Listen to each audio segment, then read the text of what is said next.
আজকে আমরা শিখব কিভাবে ইংরেজিতে আমরা আমাদের শহরকে বা আমাদের গ্রামকে বা আমাদের দেশের বাড়িকে খুব সহজেই বর্ণনা করতে পারি।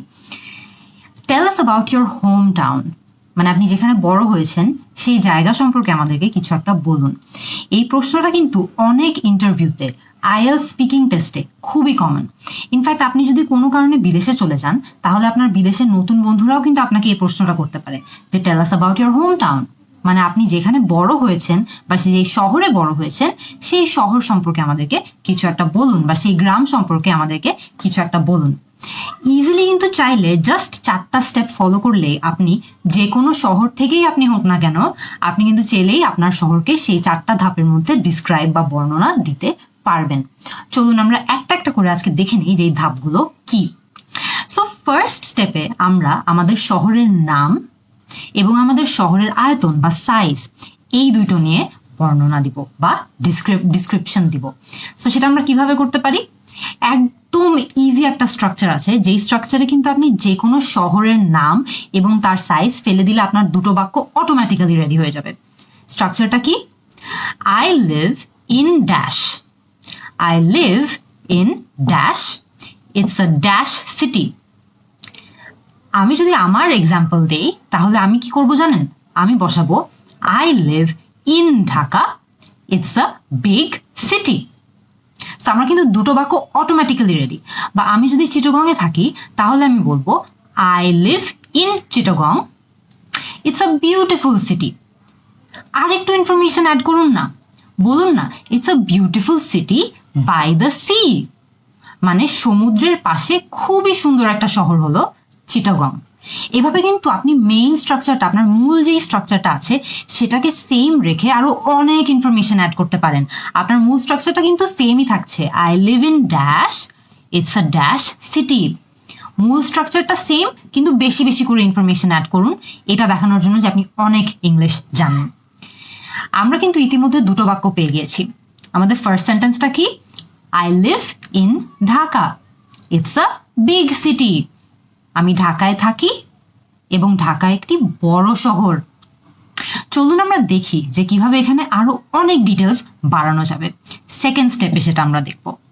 স্টেপ 2, এই স্টেপে আপনি আরো বিস্তারিত আলোচনা করবেন, একটু ব্যাকগ্রাউন্ড ডিটেলস অ্যাড করবেন। চলুন দেখি কিভাবে। আমি চাই যে এই স্টেপটাতে আপনারা 3টা প্রশ্নের কথা ভাবুন। ফার্স্ট কোয়েশ্চেনে একটু চিন্তা করুন, আপনার দেশের বাড়ি বা আপনার শহর বা আপনার হোম টাউন কিসের জন্য বিখ্যাত? হোয়াটস ইট ফেমাস ফর? সেকেন্ড কোয়েশ্চেনে একটু চিন্তা করে দেখুন যে আপনার হোম টাউন নিয়ে বা আপনার শহর নিয়ে যখন আপনি ভাবেন বা চিন্তা করেন তখন কোন শব্দগুলো সাথে সাথে আপনার মাথায় আসে। থার্ড কোয়েশ্চেনে এটা নিয়ে একটু চিন্তা করুন যে আপনি আপনার হোম টাউনে কয়দিন ধরে আছেন। চলুন আমরা একবার একটু রিভাইজ করি আমাদের কাছে কি কি সেন্টেন্সেস অলরেডি আছে। I live in Dhaka, it's a huge city. এখন আমরা যে 3টা প্রশ্নের কথা আলোচনা করলাম সেই 3টা প্রশ্নের জবাব এক এক করে দেই। প্রথম প্রশ্ন কি ছিল? আপনার হোম টাউন বা আপনার দেশের বাড়ি বা আপনার শহর কিসের জন্য বিখ্যাত? সো আমরা যদি ঢাকার কথা ভাবি তাহলে হয়তো আমরা এটা বলতে পারি, Dhaka is famous for its food, culture and historic places. মানে ঢাকা তার খাবার, ঐতিহ্য এবং ঐতিহাসিক স্থানের জন্য বিখ্যাত বা পরিচিত। সেকেন্ড কোয়েশ্চেন কি ছিল? যে ঢাকা নিয়ে চিন্তা করলে সাথে সাথে আমাদের মাথায় কোন কোন শব্দগুলো আসে। যেমন আমি যখন ঢাকা নিয়ে চিন্তা করি সাথে সাথে আমার মাথায় আসে ট্রাফিক, অনেক ট্রাফিক জ্যাম। সাথে সাথে আমার মাথায় আসে অনেক মানুষ। সো আমি কি সেন্টেন্স বলতে পারি?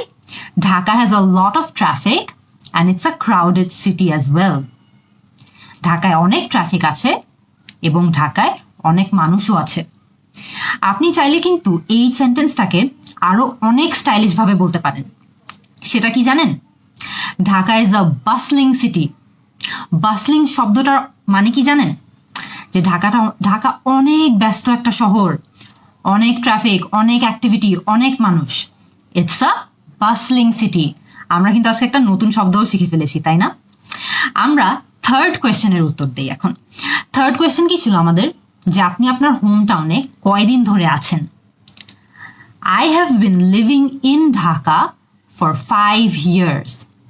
এখানে আমি কি টেন্স ব্যবহার করেছি এটা একটু খেয়াল করেন। আমি বলেছি I have been living in Dhaka for 5 years.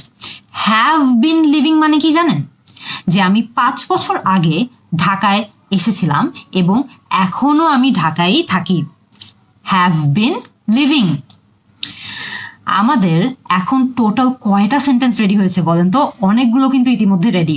আমাদের ফার্স্ট দুটো সেন্টেন্স কি ছিল? একদম simple, I live in Dhaka, it's a huge city. এরপরে আমরা 3টা নতুন প্রশ্ন যোগ করেছি। সেই প্রশ্নগুলো কি? It's famous for its food, culture and historic places. এরপরে আমরা কি সেন্টেন্স পেয়েছি? Dhaka is a বাসলিং city. আবার বলে দেই, বাসলিং মানে কি? অনেক ব্যস্ত একটা শহর। আর আমরা লাস্ট কি সেন্টেন্সটা পেয়েছিলাম? I have been living in Dhaka for 5 years. আমি 5 বছর ধরে ঢাকায় থাকছি।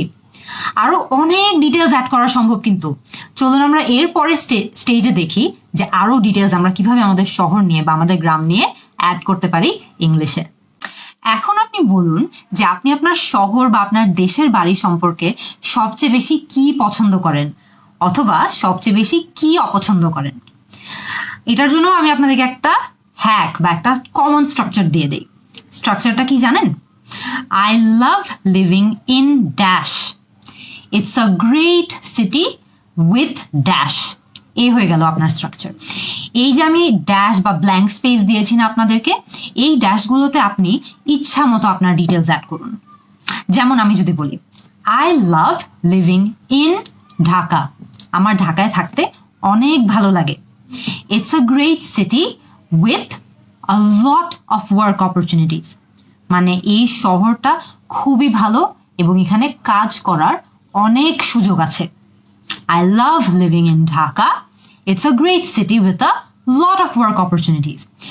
মনে করেন আপনার ঢাকায় থাকতে একদমই ভালো লাগে না, তাহলেও কিন্তু একটা কমন স্ট্রাকচারে ফেলা সম্ভব। সেই স্ট্রাকচারটা কি জানেন?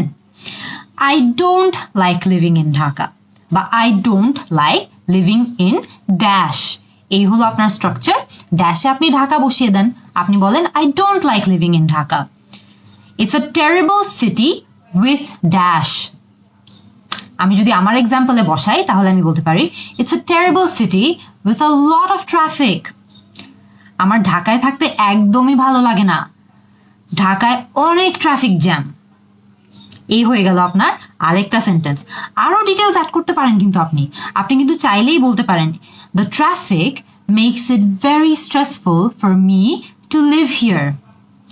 মানে এইখানে এত ট্রাফিক যে এই ট্রাফিকের কারণে আমি অনেক মানসিক চাপ অনুভব করি। স্ট্রেসফুল মানে মানসিক চাপ। লাস্ট স্টেপে এখন আপনি বলুন যে আপনার যেই শহরের কথা আপনি বর্ণনা দিচ্ছেন বা যেই ভিলেজ বা যেই গ্রামকে আপনি বর্ণনা দিচ্ছেন, এই শহরটা বা এই গ্রামটা সময়ের সাথে কত পাল্টিয়েছে। কিভাবে করতে পারি? এটার জন্য আপনাদেরকে একটা কমন স্ট্রাকচার দিয়ে দেই। কমন স্ট্রাকচারটা কি জানেন? এই হলো structure. Over time dash has become dash. এই তো আমাদের সেন্টেন্সটা বানাই। Over time Dhaka has become more crowded. মানে সময়ের সাথে, ওভার টাইম মানে কিন্তু সময়ের সাথে ঢাকার ট্রাফিক আরো খারাপের দিকে গিয়েছে। চলেন তো আমাদের সব সেন্টেন্সগুলো বা সব বাক্যগুলো আরেকবার খুব তাড়াতাড়ি রিভাইজ করে ফেলি। সো আমাদের first sentence, I live in Dhaka, আমি ঢাকায় থাকি। Second sentence, it's a huge city, শহরটা অনেক বড়। Third sentence, it's famous for its food, culture and historic places, মানে ঢাকা তার খাবার, তার ঐতিহ্য এবং ঐতিহাসিক স্থানগুলোর জন্য পরিচিত বা বিখ্যাত। এর পরের sentence, Dhaka is a বাসলিং city. বাসলিং এর মানে কি বলেন তো? আপনারা কিন্তু জানেন। এর পরের sentence, I have been living in Dhaka for 5 years, আমি 5 বছর ধরে ঢাকায় থাকছি। সিক্সথ সেন্টেন্স বা 6 নম্বর sentence, I don't like living in Dhaka, it's a crowded city with a lot of traffic. আমার ঢাকায় থাকতে ভালো লাগে না, কারণ ঢাকা অনেক বেশি ক্রাউডেড এবং ঢাকায় অনেক বেশি traffic. Last sentence, over time Dhaka has become more crowded, মানে সময়ের সাথে ঢাকায় ক্রাউড বা ঢাকায় মানুষজন আরো বেশি বেড়ে গেছে। আমাদের কিন্তু ইতিমধ্যে 7টা সেন্টেন্স খুব ইজিলি 4টা স্টেপে আমরা রেডি করে ফেলতে পেরেছি, রাইট? আমরা কিন্তু যে কোনো কারো গ্রাম বা যে কোনো কারো দেশের বাড়ি বা যেই শহরে আমরা থাকি সেই জায়গাগুলোকে এভাবে ইজিলি এই 4টা স্টেপ ফলো করে বর্ণনা করতে পারি। আপনাদের শহর বা আপনাদের গ্রামকেও এই 4টা স্টেপ ফলো করে এখনই আমার কাছে ডিসক্রিপশনটা কমেন্ট সেকশনে লিখে পাঠিয়ে দিন, এবং আমিও দেখতে চাই যে আপনাদের শহর বা আপনাদের গ্রাম কিরকম, বা আপনাদের শহর বা গ্রামে আপনাদের থাকতে কেমন লাগে। See you in the next class.